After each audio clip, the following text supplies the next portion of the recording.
Good afternoon, everyone. Welcome to the Presbyterian Association of Musicians January Town Hall meeting. I'm Josh Taylor. I'm the Director of Worship and Music at First United Methodist Church in Denton, Texas, and a former PAM board member. And I'm very glad that you have joined us for today's session. Today's town hall topic is Militant Masculinity in Contemporary Worship Music. Our guest panelist is TJ Shirley. TJ is the Assistant Pastor of Music and Communications at First United Methodist Church in Rocky Mount, North Carolina. He's a multifaceted musician, classically trained in voice and trumpet, and has served the church in various capacities throughout his ministry. TJ's article, Militant Masculinity in Contemporary Worship Music, was published in the most recent Call to Worship Journal, volume 55.3. Our format for today is a town hall. TJ will present on the topic, and then we'll have a period of time for questions and answers. So we invite you to use the chat feature in Zoom and share any questions that you might have, and then we will get to those later in the presentation. So grateful for TJ's leadership today, and with that, I'll turn it over to him for our discussion. Hi, everybody. I'm going to share my screen here. And there we go. All right. So today I'm going to walk through basically my paper. I don't know how many people had a chance to read it, so we're just going to go through it so that we can all be on the same page when we start the Q&A section. So some warnings as we start. This we'll be talking about politics, and it is from a more left progressive stance that I will be taking. So just want to put that up front. There will be triggering topics and images for people. The image that was my opening image probably is the most triggering of all of them, but that's gonna be happening. And I kind of want to just set a little bit of a boundary to keep this discussion in focus. Let's not debate whether or not contemporary worship music is of any value. I ask you to assume that it might have some value, because if it doesn't have any value at all, then there's no reason for us to be talking about it. Otherwise, we're just reveling in confirmation bias and punching down to an art form that we have no respect for. So with those things said, start here. So in 2016, I was shocked and appalled at the election results. And I dressed in all black for 2 weeks. I only listened to Johnny Cash and Rage Against the Machine. It was not a good time. And it seemed like every day for the next 4 years, things got worse and worse. And even as bad as they got, I never expected for what happened on January 6th, that we just, the anniversary just happened a week ago. That was still way far beyond any imagination of mine. And on that day, it had me really asking, how did we get here? And I ran across this book called Jesus and John Wayne, How White Evangelicals Corrupted a Faith and Fractured a Nation, by Dr. Kristen Kobes-Dumez. And she is a professor of history and gender studies at Calvin College, which I learned yesterday is now Calvin University. And this book, her foreword was written in November of 2020, right after the election, the election between Trump and Biden. And it was 3 months for the insurrection. And but even though it was written before, she really foresaw the future.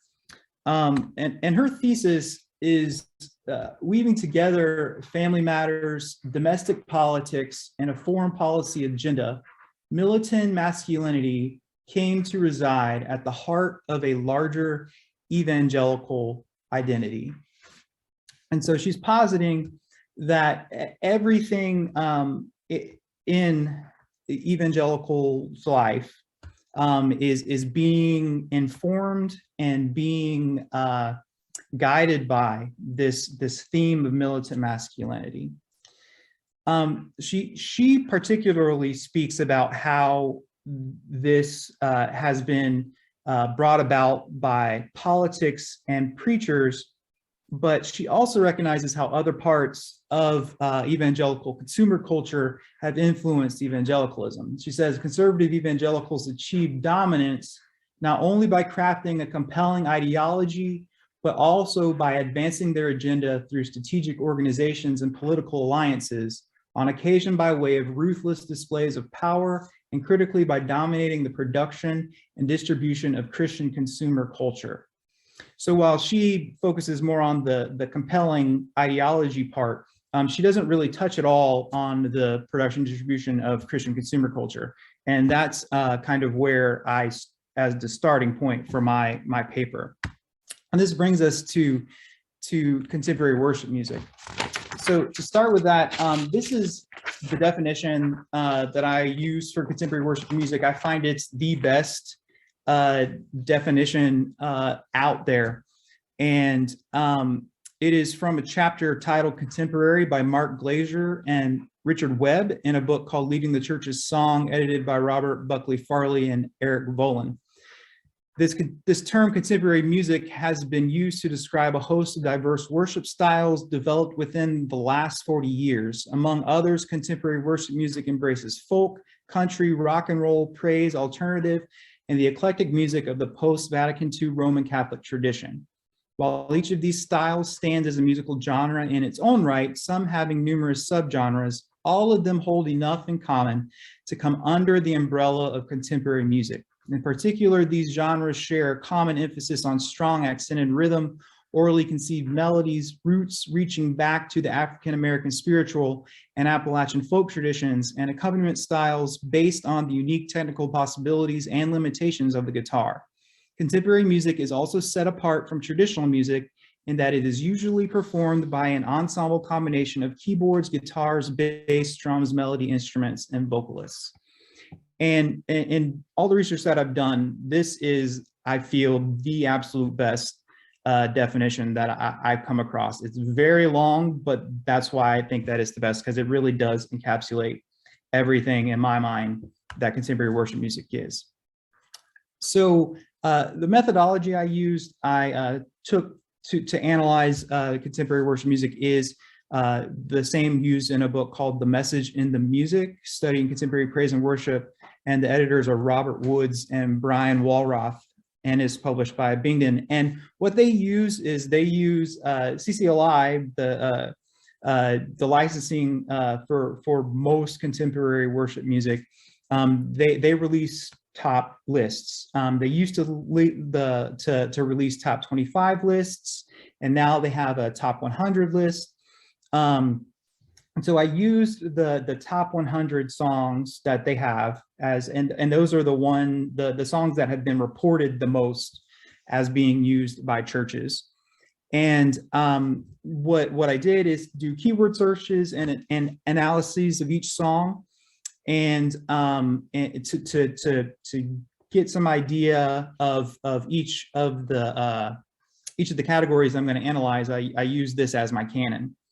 And the music that is on this list, 12 songs are written before 2000, 20 between 2000 and 2010, 29 between 2010 and 2015, and 39 after 2015. And so these,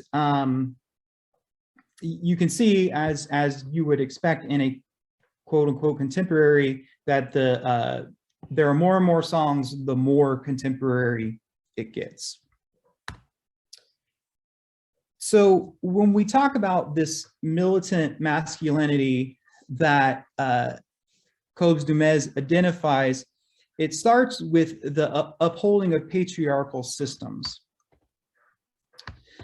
She says God designed man to be the aggressor, provider and leader of his family. And the reassertion of an authoritarian family structure would preserve order, discipline, and security, not only of the family, but of the nation.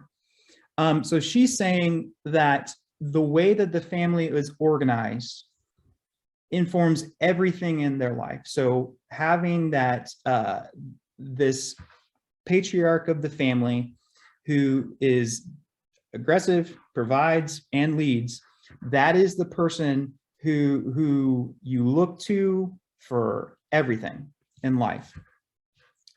And obviously, when we're talking about these family systems here, we're only talking about cishet couples and their children, because that's all that you would find in a conservative evangelical culture. But this authoritarian structure is not only meant for the family, it's meant for, she says, the family and the nation, but really every organization. This patriarchal structure is the way that things should be organized. When we look at contemporary worship music, we first look at who is writing it, and the overwhelming influence is by men. So there are 143 total songwriters in the 100 songs in the CCLI Top 100. 112 of those writers were men, 31 were women. Women participated in writing 36 of these songs, but only 6 songs were exclusively written by women. On the other hand, men wrote 64 of those songs exclusively. And this overwhelming male influence leads to contemporary worship being written to keep those men in power, even if it's subconscious. I do not believe most of the musicians writing CWM are as insidious in the perpetuation of militant masculinity as their politician and preacher counterparts. Some might realize exactly what they're doing, but I believe the majority of them are caught up in a culture and haven't had any reason to question it. I'm not absolving them, but it is important to remember as we are talking that these are artists, not necessarily thought leaders. Not that people can't be both, but they're hired to reflect what is being preached on Sunday morning. CWM is a continuation and a reflection of what is being taught from the pulpit, as much as it is an intentional vehicle for the message of militant masculinity. Another way that this the patriarchal systems can be shown is the pronoun usage that we see in contemporary worship. Not necessarily surprising to anyone who studied contemporary worship, the use of I, me, and my, first singular pronouns. 88 songs have that in, so only 12 of the 88 don't use first person singular. We, us, our have 55 songs. You, your, yours, second person has 85 songs. And of those 85 songs, 82, it's you, your, yours, where they're referring directly to God as the you. He, him, his are used 40 times, always to talk about God. But then we have one last song, and that's she, her, hers. And that is only the feminine pronouns are only used one time in these 100 songs, and it's to refer to the church as bride. And the depiction that is made by that particular song is someone who needs to be saved. So someone who needs to be rescued. So even in this one time when a feminine pronoun is being used, it is in a male figure coming to rescue the female figure. To me, the most problematic part of the militant masculinity that's set is the really prevalence of substitutionary atonement. And as it is presented in the evangelical community, it is a picture of an authoritarian father figure who has complete control over his child. So Kubes Demez writes, they emphasize the existence of hell and the wrath of God, which required Jesus's substitutionary atonement, his bloody death on the cross to atone for humanity's sins. Theirs was a properly masculine theology, the story of a vengeful Father God taking out his rage on his own son. So when we look at the music, there 56 of the 100 songs are focused or have reference to Jesus's death on the cross. By contrast, only 9 songs really talk about Jesus's birth and ministry. So we have this huge section of contemporary worship music that is solely about Jesus's death and salvation through it, but very, very little about any other aspects of Jesus's life and God's work. So here's a couple of songs to kind of demonstrate this. So this is from a song called How Deep the Father's Love for Us, written by Stuart Townend. How deep the Father's love for us, how vast beyond all measure, that he should give his only son to make a wretch his treasure. How great the pain of searing loss, the Father turns his face away, as wounds which mar the chosen one bring many sons to glory. Here's another one called from a song called Man of Sorrows by Brooke Liggett-Wood and Matt Crocker. Silent as he stood accused, beaten, mocked, and scorned, bowing to the Father's will, he took a crown of thorns. And the second song in particular is very, to me, very troubling because you have a picture of Jesus bowing to the Father's will, and theologically that can be problematic. You can start to get into the heresy of subordinationism, that the Father is somehow greater than the Son, and that the Father can impose his will onto the Son instead of the Son being an equal person in the Trinity. And that is an issue that is throughout the canon of CWM. So we've touched on the masculinity section, so let us now look at the militancy part. Learning how to be men in evangelical culture comes with a lot of baggage. And even this is a broader problem in our culture, that we all have a crisis as men to define ourselves in a way that is not demeaning to women, and something that women can also not do. And I'm speaking here as thinking, as most evangelicals do, as gender being binary and not as a spectrum. Kubes Demez says, from the start, evangelical masculinity has been both personal and political. In learning how to be men, evangelicals also learned how to think about sex, guns, war, borders, Muslims, immigrants, the military, foreign policy, and the nation itself. So everything that goes into all of life, they learn under this militant way. And when they learn to be men, learning to be men is synonymous with learning how to be militant.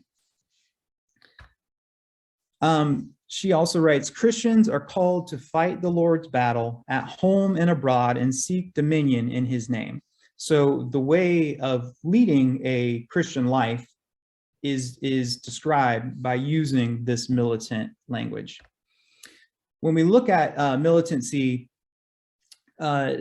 fear is a necessity for this type of thinking. And the way that contemporary worship music tends to speak about fear is it's an inevitable, persistent presence, not something that that can be conquered, or something that you can overcome. Kubes Demez writes, a militant evangelical masculinity went hand in hand with a culture of fear. For conservative white evangelicals, a militant faith required an ever-present threat. So without having something that is threatening them, Cobes-Demez posits that their faith can no longer stand.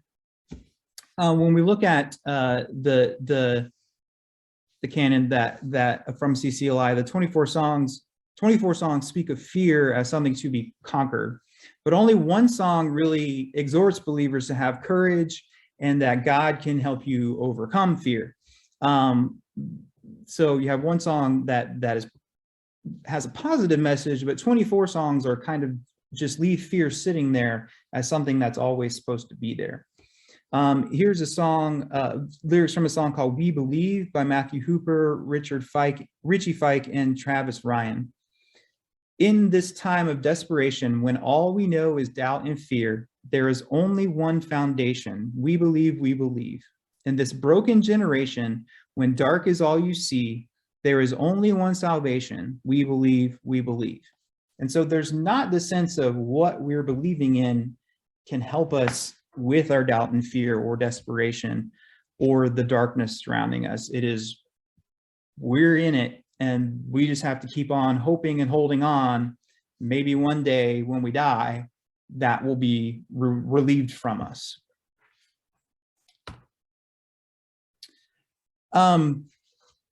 So God also is presented in as an authoritarian in the way that God is described, whether it's through attributes or by by things that God does, or even the names of God. God is seen as this powerful ruler. Cobes-Demez writes, while even white American evangelicals search for politicians who are strong leaders, men who could assert masculine power in the international arena, they look to God as the ultimate commander and warrior. Actually, Cobes-Demez wrote the quote parts, I wrote the rest of it. So in the 100 songs, we had 40 songs that referred to God as Lord, which we do all the time. And because we're separated so far from a class system where lords had power, we don't necessarily see that as an authoritarian figure, but really, if we think about it, it is. God is referred to king in 30 songs, the reign of God in 9 songs, power 23, greatness 22, strength 16, might and 12. And what happens when you look at softer parts like comforting or friend or words like that, it's single digits, maybe 1, 2, 3 of songs in the 100 that refer to those types of attributes and descriptors of God. This is from The Lion and the Lamb, Brenton Brown, Brian Johnson, and Leland Mooring. He's coming on the clouds, kings and kingdoms will bow down, and every chain will break as broken hearts declare his praise, for who can stop the Lord Almighty? So again, it's this picture of God that is going to come and tear everything asunder and be this authoritarian ruler that they have set up in their militant masculinity as the ultimate picture of who they're trying to be. So in 2014, I wrote my Master's of Theology thesis on by doing a very similar type of research, and instead of it being specific as this paper is, it was looking more general at the disparities and discrepancies and then possible confluences of contemporary worship music as it related to the PCUSA directory for worship, which at that time was being revised. And one of the trends that I saw that has changed since then is winning for Jesus. Everything is about being the victor.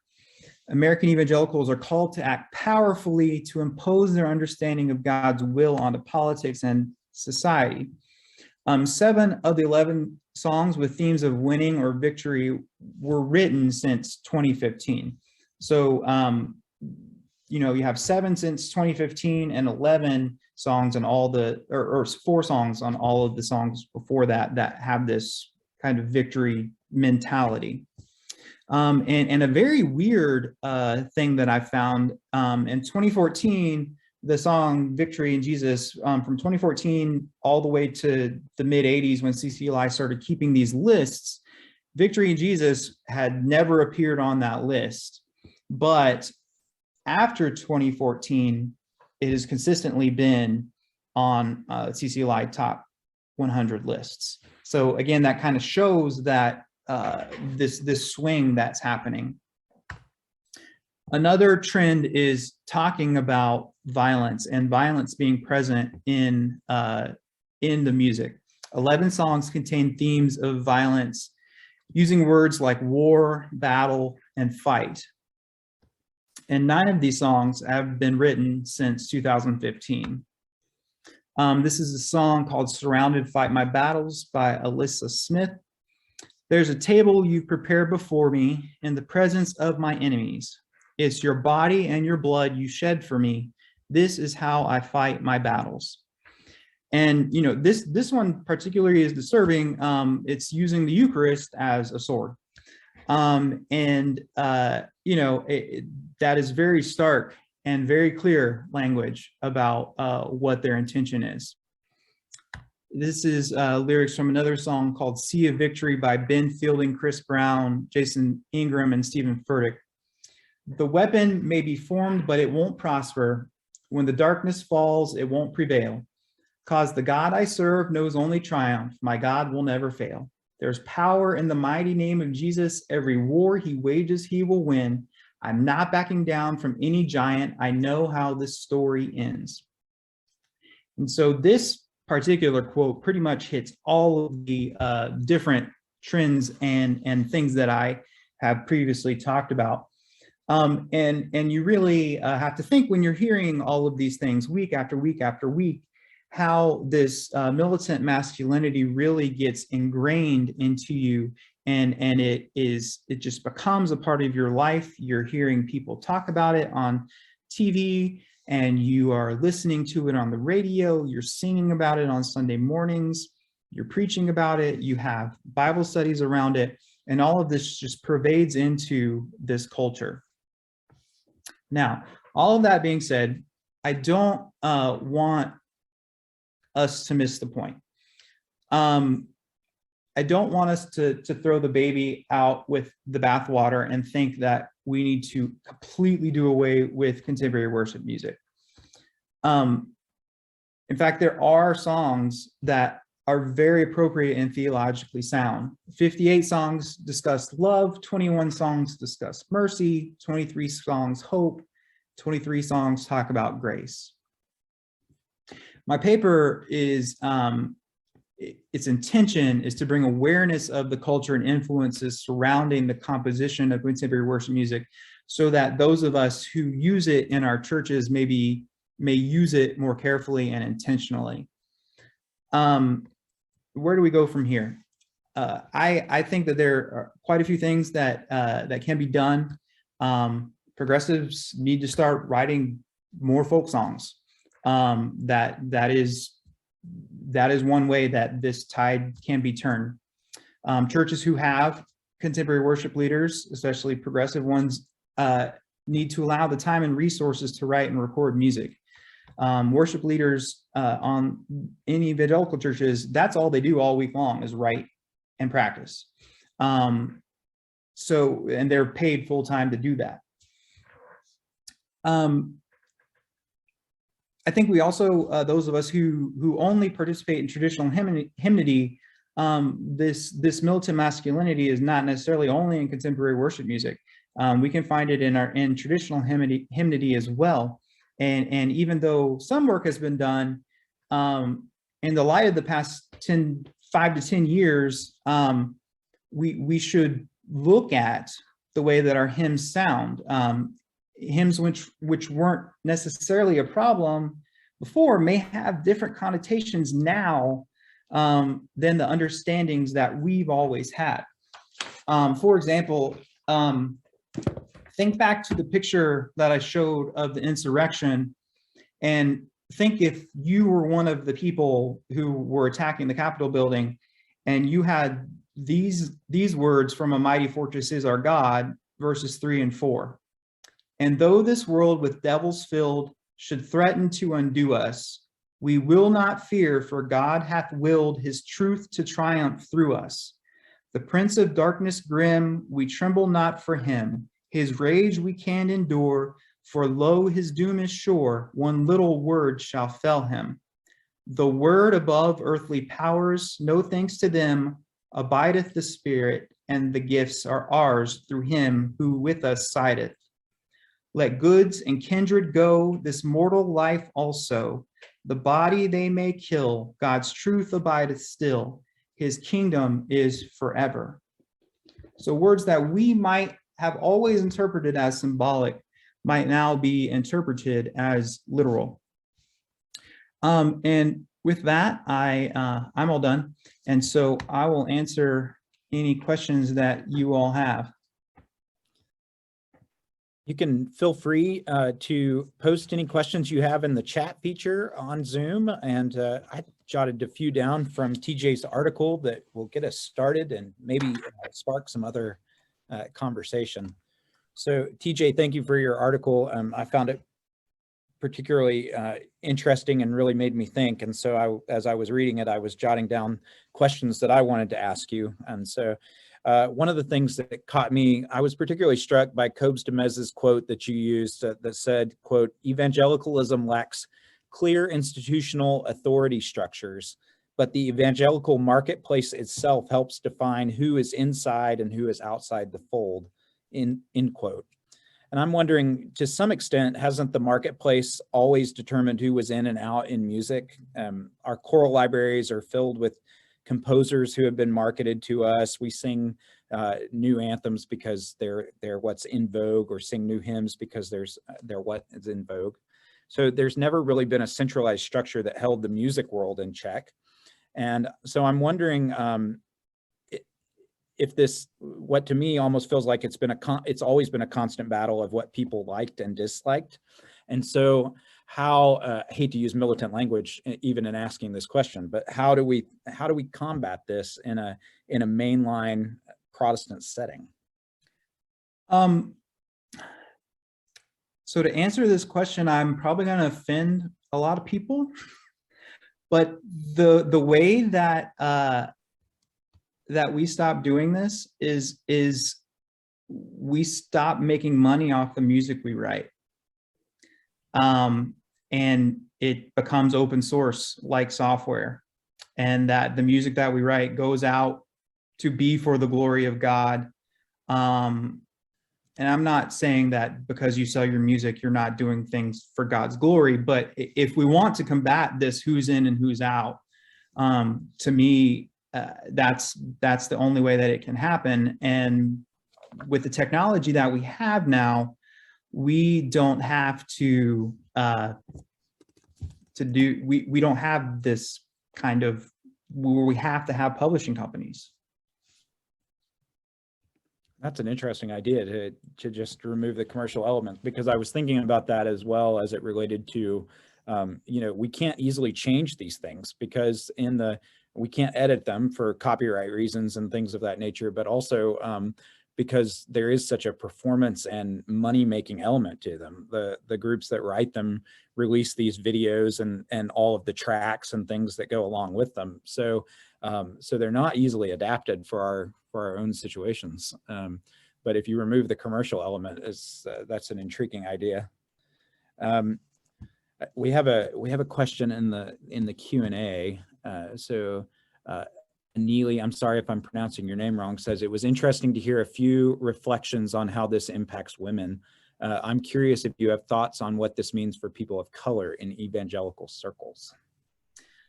And as someone who is not a person of color, I'm answering this as a white person. I think in Copes Demez's book, she does mention that she's mostly talking about white evangelical culture and not necessarily Black or Hispanic evangelical culture, which has differences and big ones. But I do think, you know, there is a sense of blindness in a lot of aspects of evangelical culture, whether it's to race or gender issues, or to any other types of issues. It's the only things that are in front of you are all that you really care about. And so if you're not confronted with a race issue, if you're not confronted with a gender issue, you never have to answer it.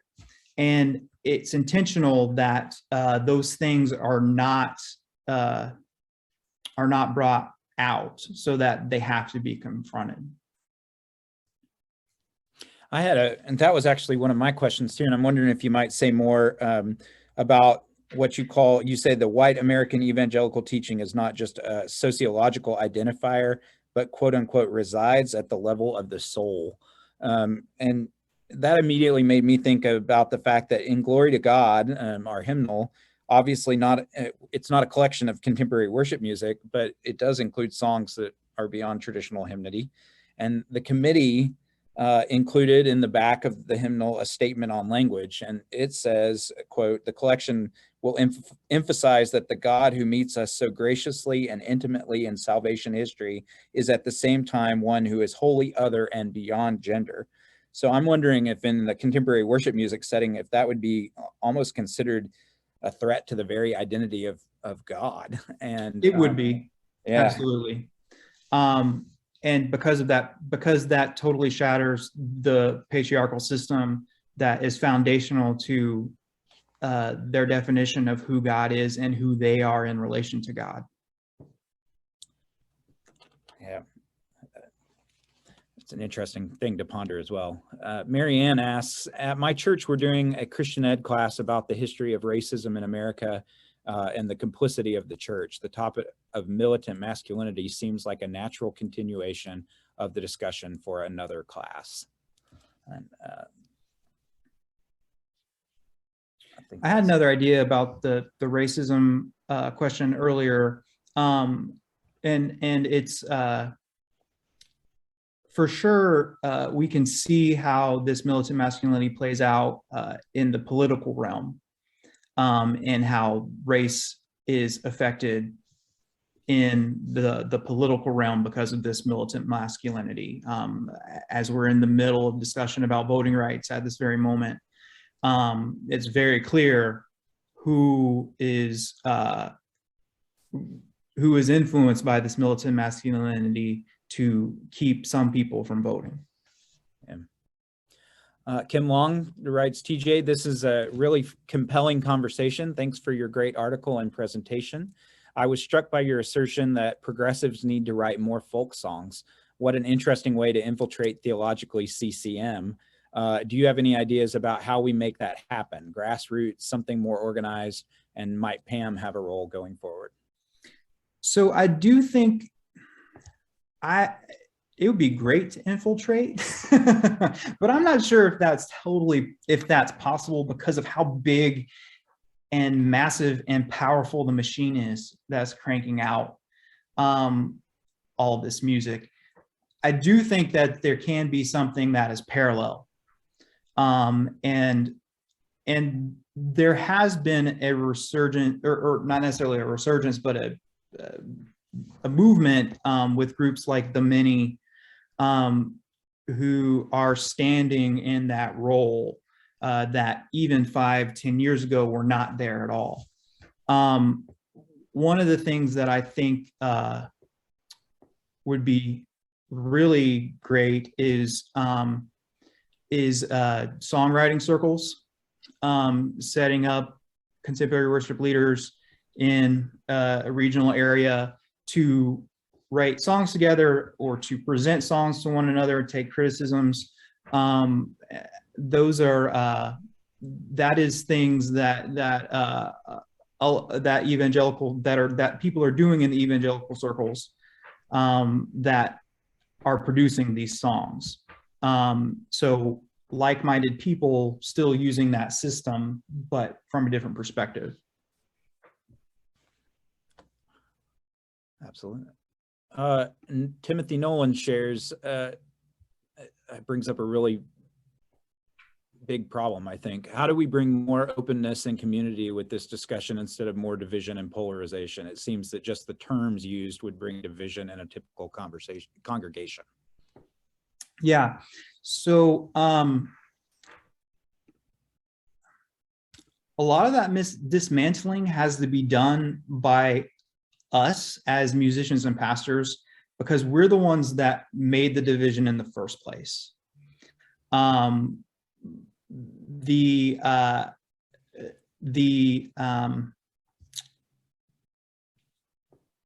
antipathy that is between traditional and contemporary worship music over the last four decades is going to take some time to break down. I do think having more progressive music to demonstrate that it is possible helps with that. But I think it starts with recognizing the role as traditional musicians and pastors who prefer traditional worship that we have played in building that wall. And it's within us to start breaking down that wall so that our congregations can begin to have these conversations. I think that's so true. I came across a church recently that was advertising though that they hosted a real traditional service, and so I wonder, and I thought, I wonder what that means exactly. But as I was reading your article, and you had the quote from James MacDonald in there about the hostility towards traditional service, and at the same time, I think there are people that are advocating for this return to older language and masculine pronouns and reinforcing patriarchy and things like that in a traditional setting too. So I think in some ways those conversations are bigger than just contemporary worship music. Yeah, I do agree. I think as far as the power goes in our larger society, it's not necessarily coming from that part of the hymn of traditional hymnody. I think the people who are in power are more influenced by the contemporary worship side, though. I do agree with you that is happening, but those aren't necessarily the people that are in power. Sherry's got a note here. I wonder if any popular contemporary musical groups would be open to a discussion or forum to talk about militant masculinity, and that's yeah. Let's see. I had another question here that I had jotted down about. You also say that pronoun usage is particularly connected to the go it alone personal relationship with God. You write that, quote, one of CWM's purposes is to aid people in direct personal encounters with God during congregational singing instead of merely ascribing praise to a distant deity in song, end quote. And that really challenged me because I was remembering Sui Hong Lim and Lester Ruth wrote in their book, Loving on Jesus, about how traditional hymnody is usually directed at God or about God. And so I'm wondering, how are we mindful about militant masculinity, but also recognizing that we've got to find a balance between that personal relationship and communal experience as it's expressed in our music? Right. And,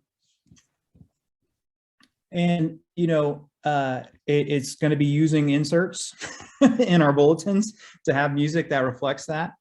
If our hymnals do not, I think, all churches in America are declining right now, but if anyone is growing, it's evangelical churches. And part of that is because of an experiential relationship with God.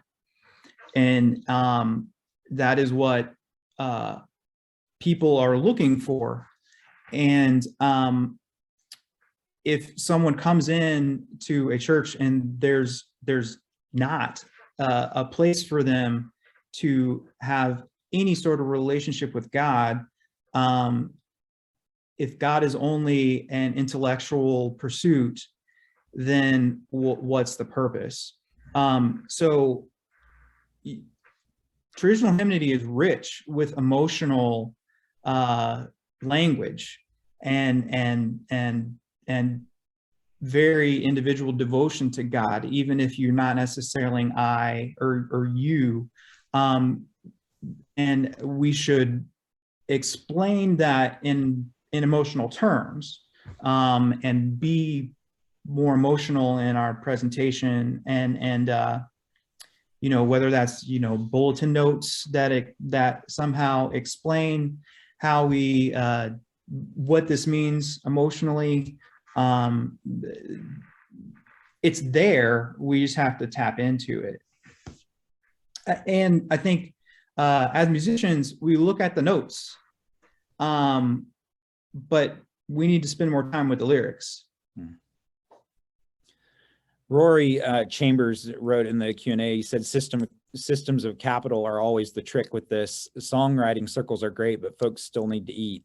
So unless we're going to take care of that problem, songwriters will have to find a place where their songs can be sold, and the market is uncatechized, excuse me, and don't buy the progressive theology. So, and that's where the responsibility relies on churches, as I called earlier, that as part of a church musician's job, they should have the space and the time as part of their salary to do these things. And that's on the institutional church. If this is something that the church wants to see, then they need to put their money where their mouth is. Yeah, and I think that's also, we're finding more and more churches that are being cognizant of that issue as it relates to supporting composers of color and things of that nature in those realms too. We need to put our money where our mouth is. We're using these resources, and paying for them is an important part of that. Other questions? We're coming close to the end of our time. So if you have a question, you can share that either in the chat or in the Q&A button, and we'll be glad to get those in. You also talked just briefly, but as a person that's lived abroad, I was particularly interested in the number of these that come out of Europe or out of non-American settings, and Hillsong kind of being the most famous. But Europe at this point is largely considered a post-Christian society, and so the rise of evangelicalism there is interesting. It's been profound because it's the growth in the church, and it is largely conservative.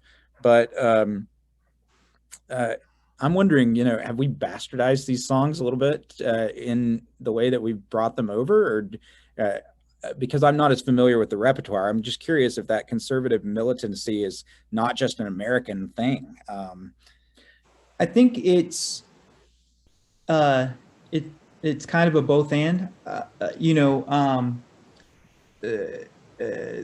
Europeans have a history with monarchy that we do not have, and that I think is a big difference in British and Australian strong songwriters compared to American songwriters in contemporary worship music. The other, and just to be honest, I'm not sure how much deep thinking is going into things like that from that perspective, and I think that it's just it's more about what I talked about earlier, about the feel, and we are experiencing the same things that are going on in Europe with rise of fascism, also the very extreme pushback against it, and but it does play out differently when you look at an American anti-vax protest versus a British or French anti-vax protest. There are a lot of similarities, but the approach is different. Rory posted another comment that I would love to hear your reflections on, because it's similar to a question that I had too. But he said part of this is about people wanting certainty. It'd be interesting to run that lens as a metric over the same group of songs. Ambiguity is difficult to sell. Most of the CWM songs adopt the advertising model, create a problem that our product solves. And so I am wondering, what do we do with these top 100 lists? They're already out there, and that's what people are going to and using. So yeah, I'll let you reflect on that a little bit. I'm trying to find that question because it was going one place and then it went another place at the end when I was thinking about how I was going to answer it. Can you say it again? Go to the answered tab there. Do you see that? It's at the Got it. Okay. Okay. So, and I think this is a problem that is bigger than just progressives in church music. I think that ambiguity is a problem for progressive Christians, period. I think one of the reasons that we have a huge problem with people not wanting to come to Sunday school anymore is because we live in the gray area. We're not studying history, or we're not studying this is the question and this is the answer. The way the Sunday school model is set up, it's a teaching tool. And so, and that same as with music, there's the whole publishing for Christian education as well. The certainty, we have to be comfortable with ambiguity before anybody else can be. And if we're comfortable with the ambiguity, then we can lead others to be comfortable in that ambiguity. I don't think that we're going to take over the market and revolutionize contemporary worship music from a progressive stance. That's just not going to happen. But if we are singing songs in an authentic way to how we understand God, then when people walk into our church, then they should be more comfortable in that ambiguity, because we are, and we can help them with that. We have just a couple of minutes left if there are any other closing questions. And while we're giving a little space for that, want to remind you that you can find TJ's article among many other topics in the latest Call to Worship Journal, which the title of the issue is New Topics in Music. It's volume 55, issue 3. If you haven't received a copy, you can learn more on the PAM website and then on the PCUSA Call to Worship page.